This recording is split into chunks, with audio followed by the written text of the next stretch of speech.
Assalamualaikum warahmatullahi wabarakatuh. Pemirsa, kembali lagi bersama saya Nadia Zahra. Salam sejahtera untuk kita semua. Pada kesempatan kali ini, kita akan membahas salah satu materi penting dalam dunia jurnalistik, yaitu teknik reportase dan investigasi berita. Topik ini sangat relevan karena setiap informasi yang kita nikmati di media massa lahir dari proses kerja jurnalistik yang panjang, terukur, dan berlandaskan etika. Apa itu reportase? Secara sederhana, reportase adalah kegiatan seorang jurnalis atau reporter dalam mencari, mengumpulkan, serta menyampaikan informasi mengenai suatu peristiwa. Proses ini bisa dilakukan dengan turun langsung ke lapangan, melakukan wawancara, mengamati kejadian, hingga mengolah data menjadi berita yang layak tayang atau terbit. Seorang reporter tidak sekedar hadir di lokasi peristiwa. Ia juga harus mampu melihat fakta, memilih informasi penting, serta menyusunnya dengan bahasa jurnalistik yang padat, jelas, dan mudah dipahami masyarakat. Bagaimana reportase dilakukan? Reportase dilakukan melalui beberapa tahap. Pertama, meliput peristiwa, yaitu mendatangi lokasi kejadian untuk mengamati fakta secara langsung.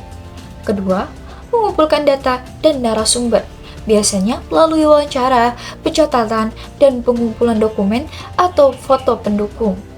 Ketiga, menyusun laporan, baik dalam bentuk tulisan maupun laporan langsung di depan kamera. Dan keempat, menyampaikan informasi kepada publik dengan tetap memperhatikan akurasi, kejelasan, dan kode etik jurnalistik. Dengan demikian, reportase menuntut keterampilan teknis sekaligus kepekaan etis dari seorang jurnalis. Jenis-jenis berita.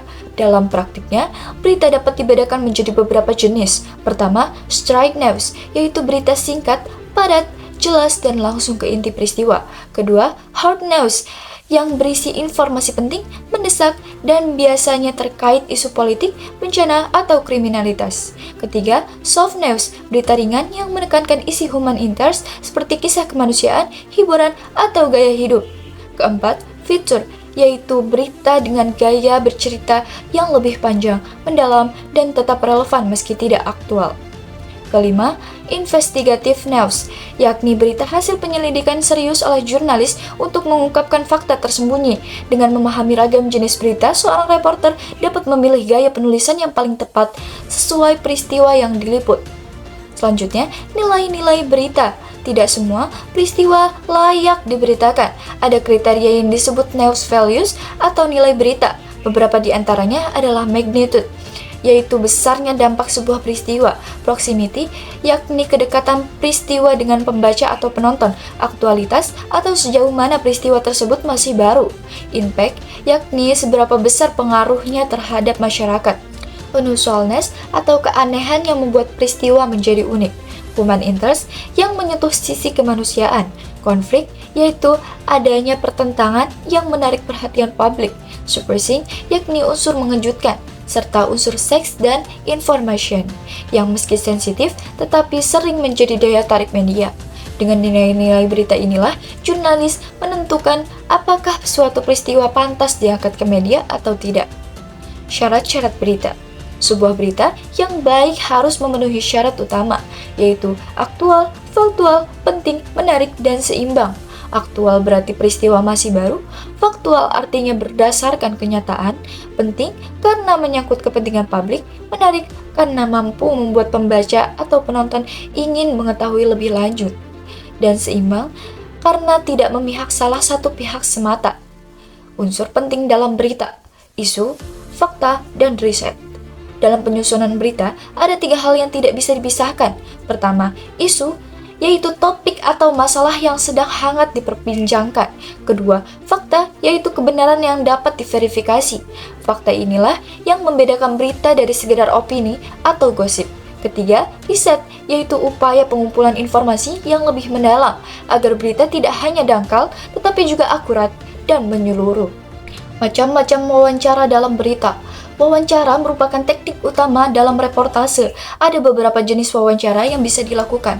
Pertama, wawancara mendalam untuk menggali informasi detail dari narasumber. Kedua, wawancara singkat biasanya digunakan untuk mendapatkan pernyataan cepat di lokasi peristiwa. Ketiga, wawancara eksklusif yang hanya dilakukan oleh satu media dengan tokoh penting atau narasumber utama.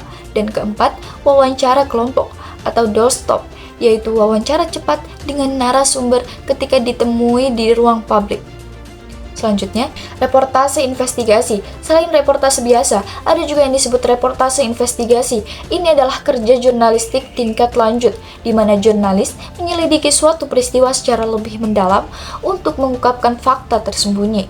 Investigasi sering dilakukan pada kasus korupsi, kejahatan, atau masalah sosial yang tertutup publik. Reporter investigasi biasanya bekerja dalam tim, membutuhkan waktu lama, dan berpegang teguh pada data serta bukti yang valid. Pemirsa, dari uraian tadi, kita dapat melihat bahwa reportase bukan sekedar hadir di lapangan dan menulis apa yang terlihat. Dibutuhkan kemampuan, analisis, wawancara, riset, serta keberanian untuk menyampaikan fakta apa adanya. Mari kita ingat kembali, berita yang baik harus aktual, faktual, penting, menarik, dan seimbang. Dan seorang reporter harus senantiasa berpegang pada kode etik jurnalistik agar informasi yang disampaikan dapat dipercaya dan bermanfaat bagi masyarakat. Demikian materi mengenai teknik reportase dan investigasi berita. Semoga dapat menambah wawasan kita dalam memahami kerja seorang jurnalistik. Saya Nadia Azhara, pamit undur diri. Terima kasih atas perhatian Anda. Wassalamualaikum warahmatullahi wabarakatuh.